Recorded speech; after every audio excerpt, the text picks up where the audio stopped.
Innal hamdalillah nahmaduhu wa nasta'inuhu wa nastaghfiruh wa na'udzu billahi min shururi anfusina wa sayyiati a'malina.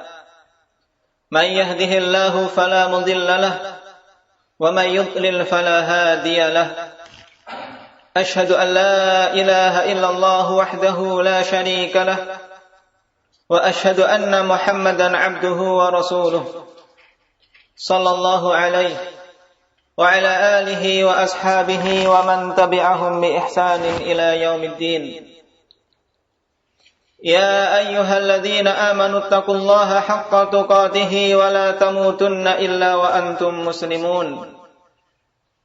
Ya ayyuhan nasu taqu rabbakumul ladzi khalaqakum min nafsin wahidah wa khalaqa minha zawjaha wa batha minhuma rijalan katsiran wa nisaa'a wattaqullaha alladzi tasaaluna bihi wal arham innallaha kana 'alaikum raqiba. Ya ayyuhalladzina amanu taqullaha wa qulu qawlan sadida yuslih lakum a'malakum wa yaghfir lakum dhunubakum wa man yuti'illaha wa rasulahu faqad faza fawzan 'azima. Amma ba'du fa inna asdaqal hadithi kitabullah wa khairal huda huda Rasulillah sallallahu alaihi wasallam wa syarrul umuri muhdatsatuha fa inna kulla muhdatsatin bid'ah wa kulla bid'atin dhalalah wa kulla dhalalatin finnar. A'adana Allah wa iyyakum minan nar. Ya ayyuhan nas, ma'asyiral muslimin, jamaah Jumat yang semoga senantiasa dimuliakan oleh Allah Subhanahu wa taala. Imam Muslim telah meriwayatkan dalam sahih beliau dari Abi Hurairah radhiyallahu anhu bahwasanya Rasulullah sallallahu alaihi wasallam bersabda, "La tadkhulul jannata hatta tu'minu wa la tu'minu hatta tahabbu. Awala adullukum ala syai'in idza fa'altumuhu tahabbtum afshus salama bainakum." Kalian semua tidak akan bisa masuk ke dalam surga sampai kalian beriman. Dan kalian tidak akan beriman dengan keimanan yang sempurna sampai kalian saling mencintai satu sama lain. Kemudian Rasulullah sallallahu alaihi wasallam mengatakan, "Maukah kalian aku tunjukkan dengan suatu perkara yang apabila kalian melakukannya maka kalian akan saling cinta mencintai satu sama lain, yaitu sebarluaskan salam di antara kalian." Dalam hadits yang agung ini, ma'asyiral muslimin, Rasulullah sallallahu alaihi wasallam telah mengkhabarkan kepada kita tentang pokok perkara yang akan menyelamatkan seorang manusia dan memasukkan dia ke dalam surga Allah Azza wa Jalla, yaitu tidak lain keimanan. Keimanan yang harus terkumpul padanya tiga rukunnya, yaitu al-i'tiqad bil qalb wal qawlu bil lisan wal amalu bil jawarihi wal arkan, yaitu keyakinan yang kokoh yang tidak ada keraguan sedikit pun di dalam hatinya, kemudian dia ungkapkan dengan lisannya dan dia wujudkan dengan amalan perbuatan anggota badan. Dan ketahuilah bahwasanya keimanan ini tidak akan sempurna sampai kaum muslimin saling mencintai satu sama lain sebagaimana Rasulullah sallallahu alaihi wasallam khabarkan. Dan beliau telah membimbingkan kepada kita dengan satu perkara yang apabila kita semua melaksanakannya maka akan Allah Subhanahu wa taala tumbuhkan dalam hati-hati kaum muslimin saling cinta mencintai satu sama lain, yaitu ifsya'us salam, menyebarluaskan salam. Dan ini perkara yang merupakan syiar di antara syiar-syiar kaum muslimin yang terbesar. Namun sayangnya kebanyakan dari kita meremehkannya, bahkan kebanyakan dari kita mengabaikan perkara tersebut. Padahal ketahuilah bahwasanya perkara ini merupakan salah satu sifat-sifat dan salah satu perbuatan yang terbaik dalam Islam. Sebagaimana diriwayatkan oleh Imam Bukhari dan Muslim dari Abdullah bin Amr bin Al-As radhiyallahu anhuma, qala jaa rajulun ila Rasulillah sallallahu alaihi wasallam faqala ya Rasulullah ayyul islami khair?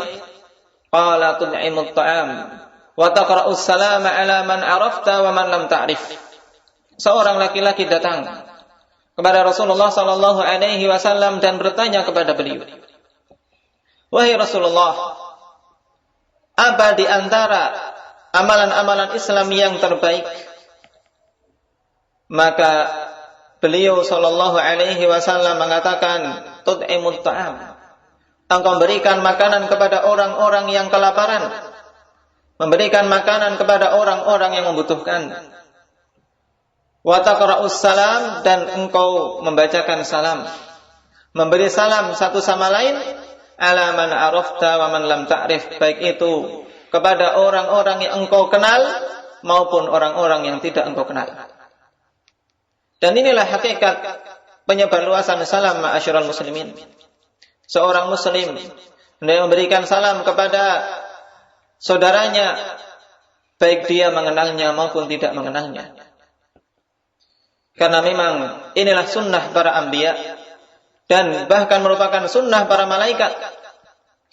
Sebagaimana diriwayatkan oleh Imam Bukhari dan Muslim juga dari Abi Hurairah radhiyallahu anhu, qala lamma khalaqallahu Adam qala idhhab fasallim ala ulaika nafarin minal malaikati julusun fastami' ma yuhayyunaka fa innaha tahiyyatuka wa tahiyyatu dhurriyyatik. Qala assalamu alaikum faqalu assalamu alaikum warahmatullah fazaduhu warahmatullah.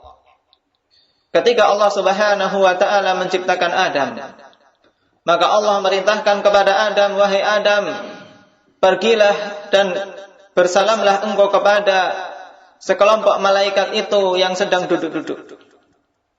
Maka Allah merintahkan untuk mendengarkan apa yang menjadi jawaban dari para malaikat tersebut ketika mendapatkan salam dari Adam. Karena sungguhnya itu adalah tahiyyah, adalah penghormatan kalian, penghormatanmu dan penghormatan anak keturunanmu, untuk saling memberikan salam, saling memberikan penghormatan satu sama lain.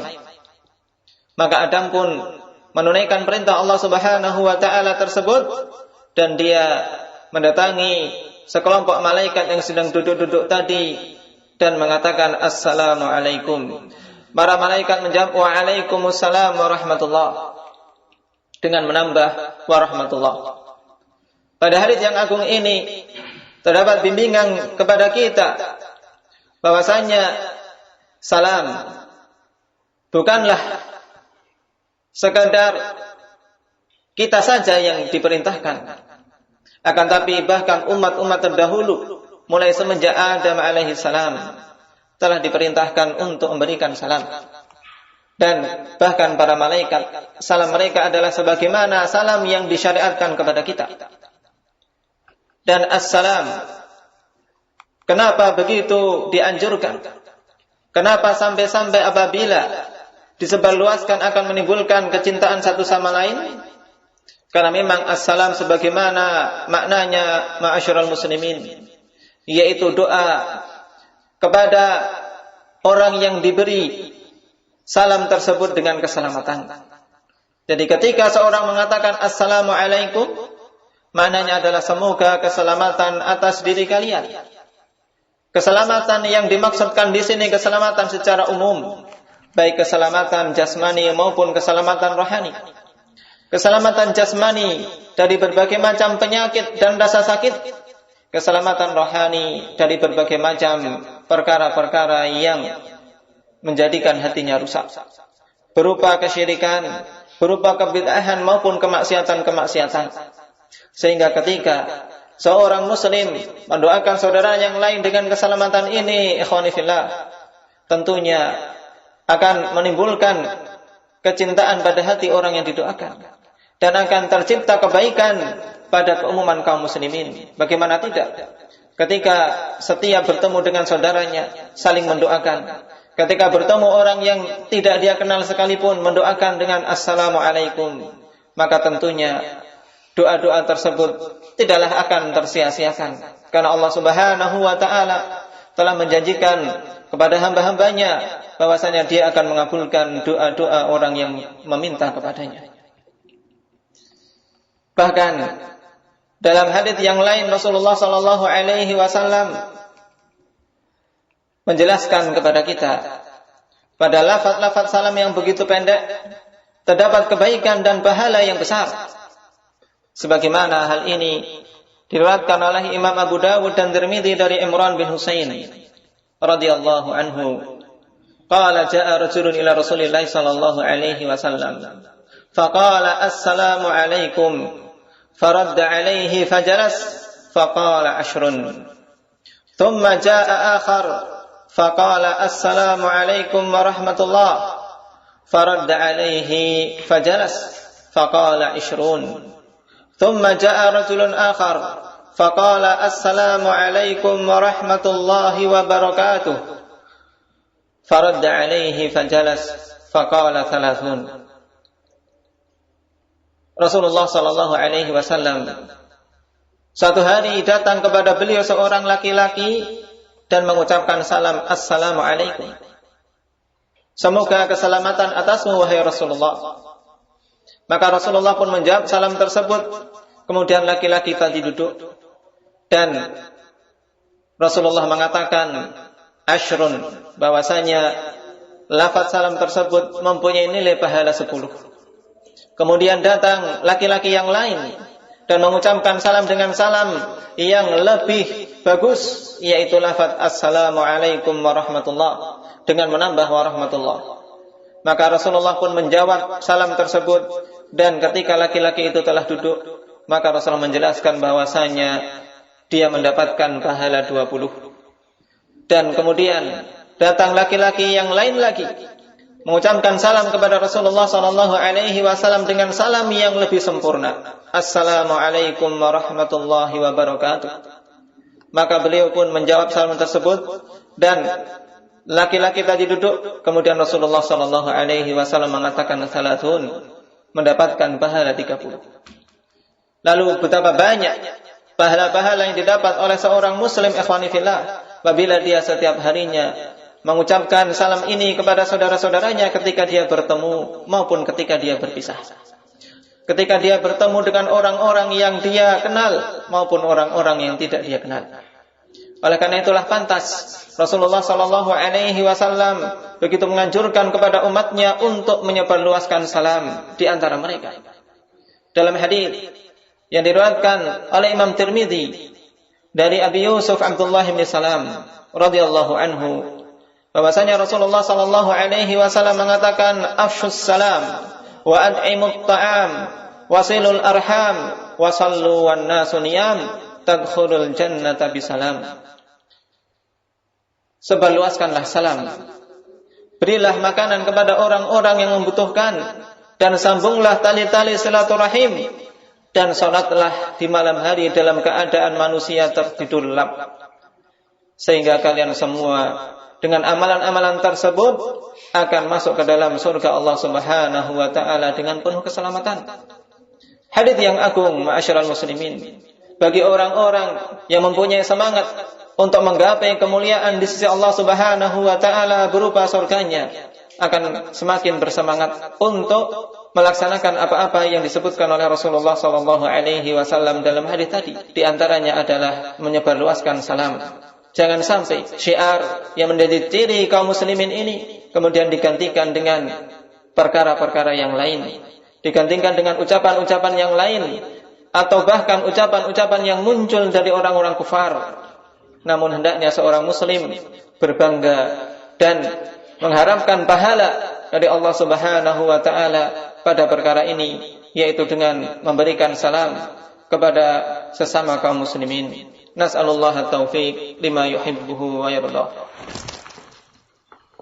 Alhamdulillah hamdan katsiran tayyiban mubarakan fihi kama yuhibbu rabbuna wa yardah. Asyhadu an la ilaha illallah wahdahu la syarika lah wa asyhadu anna Muhammadan abduhu wa rasuluh sallallahu alaihi wa ala alihi wa ashabihi wa man tabi'ahum bi ihsanin ila yaumiddin. Telah kita ketahui betapa pentingnya menyebarluaskan salam di antara kaum muslimin, dan jangan sampai dalam diri kita ikhwani fillah terbetik bahwasanya mengucapkan salam yaitu ketika bertemu dengan orang-orang di luar rumah kita. Namun bahkan Rasulullah sallallahu alaihi wasallam menganjurkan untuk memberikan salam juga kepada keluarga-keluarga kita. Sebagaimana diriwayatkan dari Anas bin Malik radhiyallahu anhu bahwasanya Rasulullah sallallahu alaihi wasallam mewasiatkan kepada beliau untuk memberikan salam kepada keluarganya. Karena sungguhnya yang demikian itu merupakan kebaikan dan akan membawa keberkahan pada keluarga tersebut. Bahkan Allah Azza wa Jalla telah mengatakan agar ketika kita masuk ke dalam rumah untuk mengucapkan salam untuk diri-diri kita sendiri pada hakikatnya, karena mendoakan kebaikan, mendoakan keselamatan untuk keluarga kita dan kembalinya pun kepada diri-diri kita. Fa idza dakhaltum buyutan fasallimu ala anfusikum tahiyatan min indillahi mubarakatan thayyibah. Apabila kalian masuk pada suatu rumah, maka ucapkanlah salam untuk diri-diri kalian. Lihat, Allah Azza wa Jalla mengatakan di sini ketika seorang mengucapkan salam ketika mau masuk rumah kepada orang-orang yang ada di dalam rumah, disamakan dengan dia mengucapkan salam tersebut untuk diri-dirinya sendiri. Karena memang muslim yang satu dengan muslim yang lain adalah satu kesatuan, dan memang dampak dari salam tersebut pun akan kembali kepada orang yang mengucapkannya.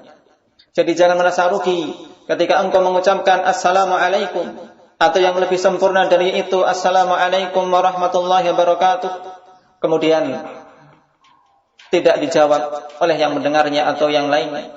Jangan merasa rugi, karena sungguhnya yang demikian itu tidak tersia-siakan. Dan menjawab salam merupakan perkara yang wajib.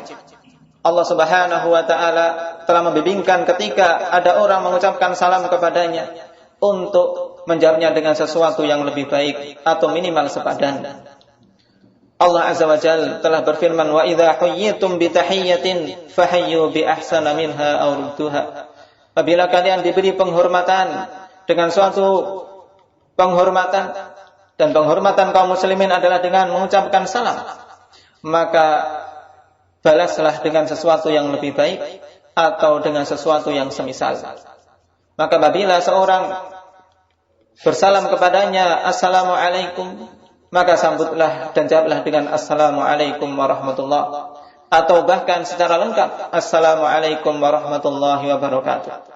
Inilah bimbingan Islam ma'asyiral muslimin yang sebagian manusia menganggapnya remeh, namun sungguhnya ini merupakan perkara yang agung yang hendaknya kita semua bersemangat untuk menyambut seruan Rasulullah sallallahu alaihi wasallam yang beliau sampaikan bukan dalam satu majelis saja, bahkan dalam berbagai macam majelis, membimbingkan kepada umatnya, menganjurkan kepada umatnya untuk menyebarluaskan salam di antara mereka. Dan sebaik-baik orang, seutama-utama manusia dalam perkara ini ma'asyiral muslimin adalah orang yang paling awal dalam mengucapkan salam. Sehingga hendaknya ketika bertemu dengan saudaranya saling mendahului untuk mengucapkan salam, sehingga menjadi orang yang pertama dalam mengucapkan salam. Hal ini sebagaimana diriwayatkan dari Abi Umamah radhiyallahu anhu dalam Sunan Tirmidzi, bahwasanya Rasulullah sallallahu alaihi wasallam mengatakan, aulan nasi billahi azza wa jal bada'ahum bisalam. Orang yang paling utama untuk mendapatkan keutamaan dari Allah Subhanahu wa taala adalah orang yang mendahului sesamanya dalam mengucapkan salam. Dan dalam riwayat yang lain, Rasulullah sallallahu alaihi wasallam mengatakan, wa khairuhum alladzi bada'a bisalam. Dan sebaik-baik dari kedua orang yang bertemu adalah orang yang memulai dengan mengucapkan salam. Dan di sana ada satu sunnah yang hendaknya ditegakkan, yaitu apa yang disebutkan oleh Rasulullah sallallahu alaihi wasallam dalam hadis Abi Hurairah radhiyallahu anhu, bahwasanya Rasulullah sallallahu alaihi wasallam bersabda, yusallimur raqibu 'alal mashi wal mashi 'alal qa'id wal qalil 'alal katsir, wa fi riwayatin lil Bukhari wal wasaghir 'alal kabir. Hendaknya seorang yang mengendarai, dia mengucapkan salam kepada orang-orang yang sedang duduk-duduk. Orang yang berjalan hendaknya dia mengucapkan salam kepada orang yang sedang berdiri dan berhenti. Orang yang sedikit hendaknya mengucapkan salam kepada orang yang banyak. Dan dalam riwayat Bukhari, Rasulullah sallallahu alaihi wasallam mengatakan, hendaknya seorang yang lebih muda mengucapkan salam kepada orang yang lebih tua. Inilah sunnah yang hendaknya diamalkan. Walaupun demikian, apabila misalnya orang yang kecil dia lalai dari mengucapkan salam, bukan berarti kemudian orang yang besar tidak memulai untuk bersalam kepadanya. Dalam banyak hadis, Rasulullah sallallahu alaihi wasallam memulai untuk mengucapkan salam kepada anak-anak. Dan memang beliau adalah orang yang paling semangat dalam menegakkan perkara ini, ikhwani fillah. Beliau berusaha untuk mendahului dalam pengucapan salam. Karena memang orang-orang yang demikian inilah orang-orang yang paling utama, sebagaimana disebutkan dalam hadis yang telah kita baca tadi. Aulam nasi billahi bada'ahum bisalam. Semoga Allah Subhanahu wa taala memberikan taufik kepada kita semua untuk bisa mengamalkan sunnah, mengamalkan syiar-syiar yang agung ini dengan mengucapkan salam kepada saudara-saudara kita. Apa susahnya? Apa beratnya untuk mengucapkan kepada orang ketika bertemu assalamualaikum? Daripada dengan menganggukkan kepala saja, daripada hanya sekedar dengan senyuman, tapi hendaknya ditambah dengan satu ibadah yang agung, yang bernilai di sisi Allah Subhanahu wa taala, yaitu assalamualaikum, atau dengan lafaz yang lebih sempurna dari itu. Salam tujuannya adalah didengar. Oleh karena itulah hendaknya seorang memperdengarkan salam kepada orang yang ingin dia berikan salam. Bukan kemudian dia hanya sekedar menggerakkan bibirnya, akan tetapi hendaknya sampai orang yang diberi salam tersebut pun mendengar, sehingga tidak timbul dalam hatinya, orang itu telah aku beri salam tapi dia tidak menjawabnya. Oleh karena itulah hendaknya adab-adab yang seperti ini kita jaga, sehingga terbentuk masyarakat yang saling cinta mencintai, jauh dari perpecahan dan saling membenci. Na'udzubillahi min dzalik. Allahumma atina fid dunya hasanah wa fil akhirati hasanah wa qina adzabannar. Subhana rabbika rabbil izzati